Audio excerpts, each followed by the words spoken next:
G. Chokalingam, Executive Director and Chief Investment Officer at Centrum Wealth Management. Thanks very much for being with us. Mr. Chokalingam, to start off with, how do you expect the trend for the market to remain, and do you believe that the kind of strength that we saw was only for a short period? Yeah, definitely I see a couple of shocks to the market in the current calendar year. Unfortunately, starting with political instability, and then by end of this month you have a monsoon forecast.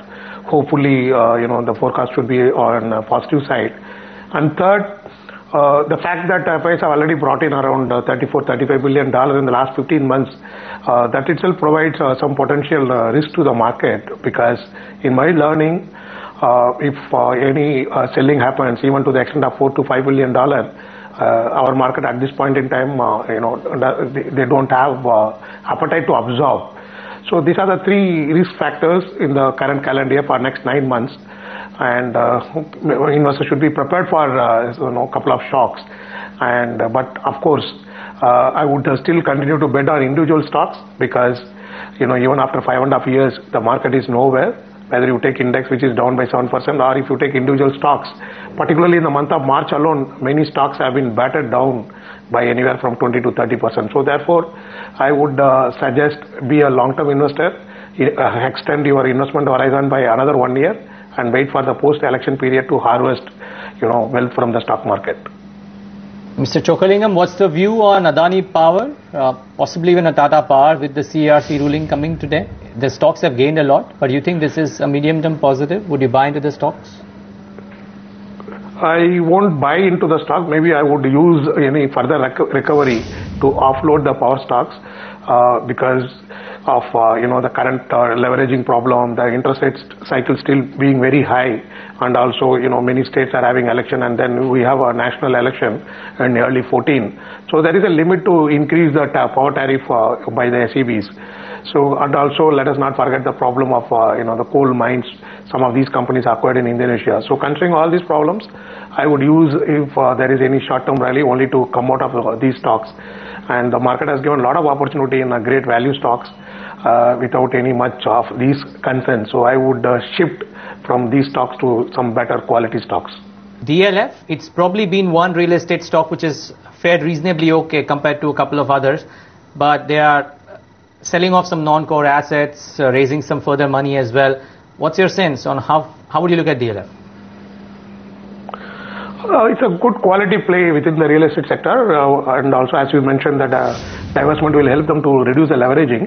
I would hold on to the stock, but however, I would advise booking profits at around 280 to 300 level, and I would suggest investors to move away from the leveraged companies at least for next 3-4 months. Wait for the monsoon progress, because for all this kind of sectors, the progress of monsoon is very critical. India cannot afford to miss monsoon second time. If it misses, and then our anticipation of reversal of interest rate cycle will be postponed by another 1 year, that will be seriously negative for these companies. So therefore, I would advise selling of the stock at around 280 level. Mr. Chokalingam, it's Reliance Communications which is a star for today after that network sharing deal with both the brothers. What do you make of the fundamentals of this one, and are there any other stocks within this sector that interest you? I would still be negative on the telecom space, but I would be more positive on RIL, because for RIL it's a great deal, a very effective cost they have paid, and there is a lot of potential for RIL to divest stake in the telecom venture and unlock a lot of cash from that deal, and therefore I would be more positive on RIL. As far as telecom stocks are concerned, I would suggest only for the short-term trading opportunities, because we have been seeing the telecom base as saturated, and quite often we see the negative degrowth in the subscriber base, and I am not very positive. I mean, I would only suggest using telecom stocks only for the short-term trading purpose. Otherwise, for long-term investor, it is better to avoid the entire telecom space. Mr. Chokalingam, would you dabble with any stocks from the mid-cap arena? Yes, certainly I would suggest Mangalore Chemical, because tactically it is well positioned to benefit out of the current situation. They've got fertilizer plant near the seashore, so there is a lot of potential for this company to utilize the surplus land and expand the capacity, and start importing crucial input and expand the capacity. So, one can still consider buying Mangalore Chemical. Similarly, with the MCX, I would definitely advise buying MCX. Though the budget measure is negative, but the fact is that if you look at March first fortnight, the exchange business, MCX continues to maintain the leadership position, and it has seen only degrowth of around 3%, whereas most of its competitors have seen anywhere around 30 to 60% degrowth. So I would be really positive on both these two stocks. All right, leave it at that. Mr. Chokkalingam, thanks so much for taking the time out and joining in and giving us that perspective.